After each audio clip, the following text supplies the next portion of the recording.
नमस्कार मित्रों, मैं हूं उमंग श्रीवास्तव और आज मैं इस वीडियो में एक इम्पॉर्टेंट फिनोमेना आपको बताऊंगा जो इंडिया में प्ले आउट होते हुए हम सब लोग देख रहे हैं। बट इस चीज़ को कोई समझा नहीं रहा है क्योंकि इस चीज़ को समझाने में किसी का भी फ़ायदा नहीं है, हर इंसान का नुकसान है। वो फिनोमेना क्या है कि आपको स्मार्ट होने के नाम पे बेवकूफ़ बनाया जा रहा है। क्लेम तो है कि आप स्मार्ट बन जाओगे, बट अल्टीमेटली आप जिंदगी में कुछ नहीं कर पाओगे, आपकी जिंदगी में दुख ही दुख आएगा। अब ये थोड़ी एब्स्ट्रैक्ट वीडियो होने वाली है, ये मैं आपको पहले से ही बता देता हूँ, थोड़ा इसमें दिमाग लगाना पड़ेगा। अब ये बातें कौन कौन है जो आपको क्लेम कर रहा है कि आपको स्मार्ट बनाएंगे। सबसे पहले यूट्यूब पे प्रोडक्टिविटी वाले, फिनफ्लुएंसर्स जो आपको फाइनेंस का ज्ञान देते हैं, करियर वाले जो आपको करियर का ज्ञान देते हैं, और अलग अलग 10 तरह के चैनल जो आपको स्मार्ट बनाने का क्लेम करते हैं। दो चार का तो चलो मैं नाम भी ले लेता हूँ। एक है हमारे अंकुर वारिकू जी, बहुत ज़्यादा फॉरेनर्स से ऑब्सेस्ड हैं, उसमें आते हैं अली अब्दाल। और एक चैनल है बी किफ़ायती, फाइनेंस विद शरण। ऐसे करके तमाम अलग अलग चैनल्स हैं। कुछ फाइनेंस की कैटेगरी के हैं, कुछ प्रोडक्टिविटी वाले हैं, कुछ आपको लाइफ हैक्स बताते हैं कि आपको लाइफ में पैसों को लेके कैसे नेविगेट करना है, कैसे क्या चीज़ें करनी है। तमाम तरह की चीज़ें आपको बताते हैं और आज का पूरा यूथ उसी ज्ञान के पीछे पीछे चल रहा है और जाके खाई में गिरेगा। ये बहुत बोल्ड स्टेटमेंट है और मैं कौन होता हूँ इस चीज़ को क्लेम करने वाला। तो आप पूरी वीडियो देखो और समझो इस चीज़ की गहराई को कि यहाँ पे कवि कहना क्या चाहता है।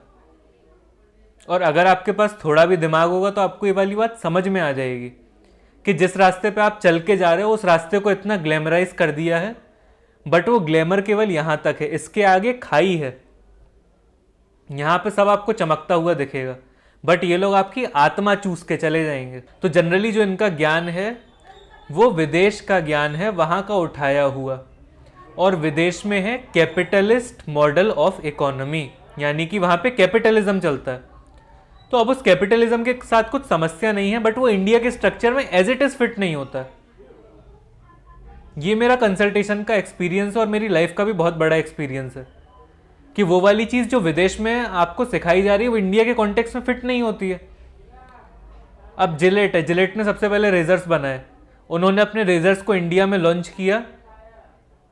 अब इसमें जिलेट का प्रमोशन हुआ जा रहा है, बट कोई नहीं, एग्जाम्पल देने के लिए मैं आपको समझाता हूँ कि उन्होंने जो रेजर्स बनाए वो इंडिया के हार्ड वाटर के साथ चलते ही नहीं थे ठीक से। फिर उन्होंने अपने डिज़ाइंस को इस तरह से बनाया कि इंडिया में जो हार्ड वाटर की समस्या है उस समस्या से वो चीज़ कोप अप कर पाए, और अब जाके इंडिया में one of the best brand है जिलेट। तो ऐसा नहीं जिलेट के रेजर्स में कुछ समस्या, बट वो इंडिया के कॉन्टेक्स्ट में एप्लीकेबल नहीं था क्योंकि इंडिया में खारा पानी है। वही चीज़ जो ये विदेशी आपको ज्ञान दे रहे हैं, या ये जो इंडियन इन्फ्लुएंसर्स हैं जो विदेश के ज्ञान को सीधे कट कॉपी पेस्ट करके आपको परोस रहे हैं, ये इनके ज्ञान के साथ दिक्कत है कि आपको सुनने में तो बहुत बढ़िया लगेगा।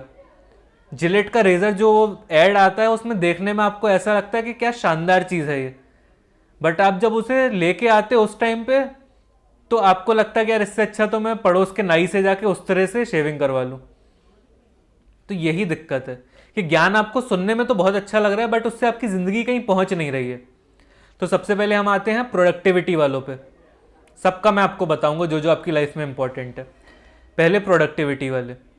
तो ये जो प्रोडक्टिविटी वाले हैं ये प्रोडक्टिविटी के इतना ज़्यादा पीछे पड़ गए हैं कि आप ऐसे काम करो वैसे काम करो, अपनी एफिशिएंसी को बहुत ज़्यादा बढ़ा लो। तो इंडिया में एफिशिएंसी को बढ़ा के आप एकम्प्लिश क्या करोगे? इंडिया में 150 करोड़ की आबादी है, सबकी प्रोडक्टिविटी बहुत ज़्यादा हो जाएगी तो इंडिया में तो उतना काम ही नहीं है। और उसी के कंपैरिजन में अगर आप प्रोडक्टिविटी को नॉर्मलाइज रखो कि आप अपनी आत्मा नहीं चुसवा रहे हो किसी भी काम को करने के लिए, अपने शरीर को बहुत ज़्यादा डिटीरियोरेट नहीं कर रहे हो, तो मेजरली जो समस्या ये है कि हमारे देश की जनसंख्या बहुत ज़्यादा है और यहाँ पे हर कोई गधा मजदूरी करने को भी तैयार है। ऐसे तो ये होता है, अब कोई काम है वो 200 रुपये में हो रहा था, बगल में आपका कॉम्पिटिटर आ गया कोई सामान को बेचने, अब वो 180 में बेच रहा है, फिर एक और आ गया वहाँ पे, वो अब 150 रुपये में बेच रहा है।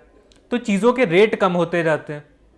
तो आपको ऐसी रेस में पार्टिसिपेट ही क्यों करना है? आप कितनी अपनी प्रोडक्टिविटी बढ़ा लोगे? और प्रोडक्टिविटी बढ़ा के भी आप क्या कर लोगे? जब कोई ना कोई आपका प्राइस तोड़ने को तैयार है तो प्रोडक्टिविटी बढ़ाना आपके लिए बेवकूफ़ी का काम है।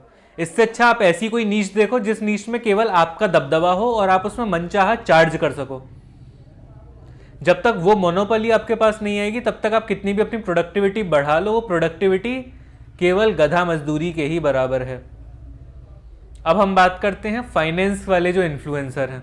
इसमें भी बहुत बड़े बड़े नाम हैं, जो मैंने स्टार्टिंग में बता दिया। हर एक का मैं ऐसे नाम लूंगा तो पहले ये लोग ही मेरे ऊपर डेफेमेशन का केस ठोकेंगे, बट एनीवेज बात करते हैं।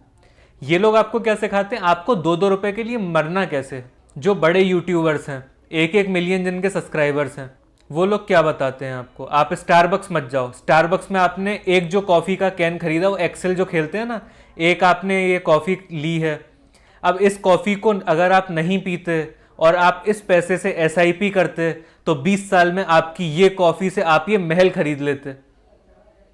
बट आप दिमाग से भिखारी ही रहते, ये आपको नहीं बताते हैं ये लोग आपको 2-2 रुपए के पीछे मरना सिखाते हैं कि 2-2 रुपए आप कहीं से भी इधर से खींच के बचा लो, इधर से खींच के बचा लो, बट आप कभी 200 रुपए कमाना मत सीख जाना। क्योंकि जब आप 200 रुपए कमाना सीख जाओगे तो आपके लिए 2 रुपए इर्रेलेवेंट रह जाएंगे और तब आप इनकी वीडियो नहीं देखोगे। और आप इनकी वीडियो नहीं देखोगे, इससे इनका नुकसान है, और 2-2 रुपए बचाने से आपका फायदा नहीं है, उसमें भी इन्हीं का ही फायदा है। क्योंकि ये लोग जिस कंपनी को प्रमोट कर रहे हैं, अब उन्हें भी तो अपने कार्ड बेचने हैं ना। और यूथ को ये चीज समझ में ही नहीं आ रही है कि इन्हें कैसे बेवकूफ बनाया जा रहा है। स्टारबक्स जाके आप कॉफी पी के जो एक्सपीरियंस गेन कर रहे हो, वो एक्सपीरियंस आपको काम आएगा कि आपको खून का स्वाद लग गया, आपको समझ में आ गया कि अमीरी होने के बाद कैसे कैसे चीजें मैं कर सकता हूं।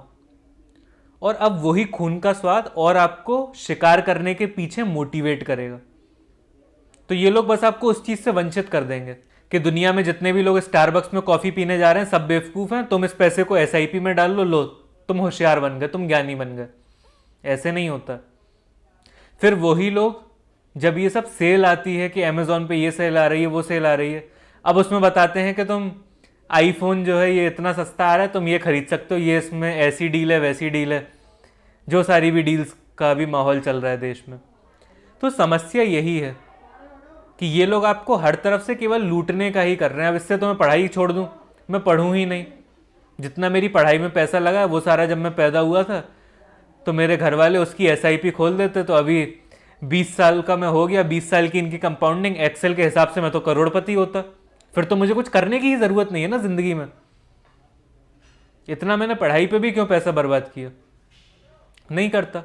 और ये चीज ज्यादा प्रैक्टिकल सॉल्यूशन है इन कंपैरिजन टू कि आपने स्टारबक्स में कॉफी नहीं पी, या आपने कैशबैक वाला उनका बताया हुआ एक कार्ड खरीद लिया जिससे आपको इतने इतने रुपए कैशबैक आ जाता है और उस कैशबैक से आप एकदम खुश हो जाते हो।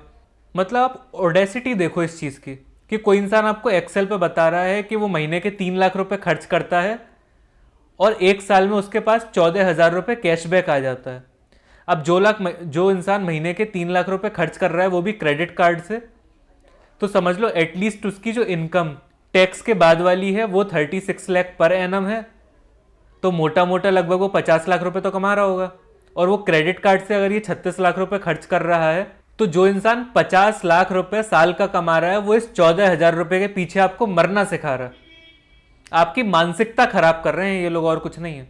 और उसके बाद फिर ये सारी चीजें, मेंटल मॉडल्स आपके इस तरह से ब्लॉकिंग्स बना देंगे जो आपको खोलने में बहुत दिक्कत होगी। आपको समझ में ही नहीं आएगा आप जिंदगी में कुछ क्यों नहीं कर पा रहे, क्योंकि आपका माइंडसेट ही खराब है। और खराब माइंडसेट से आप कुछ भी कर लो, अच्छा रिजल्ट आने से रहा। तो कृपया अपनी चेतना, विवेक, बुद्धि जो कुछ भी हो उसे जगाइए और समझिए कि इन लोगों का मोटिव क्या है आपको ये सलाह देने के पीछे। इस चीज़ को समझना बहुत ज़रूरी है कि कहीं ऐसा तो नहीं कि 2-2 रुपए के को बचाने को जो आप अभी किफ़ायत कह रहे हो वो आपका किफ़ायती या बी किफ़ायती ना होके कंजूस और मक्खी चूस बन जाना है। इस चीज़ को आप सोचिए, नीचे कमेंट सेक्शन में लिखिए। वीडियो आपको अच्छी लगी तो इसे लाइक करिए, चैनल पे नए आए हैं तो इसे सब्सक्राइब करिए। मिलते हैं नेक्स्ट वीडियो में। Thank you very much.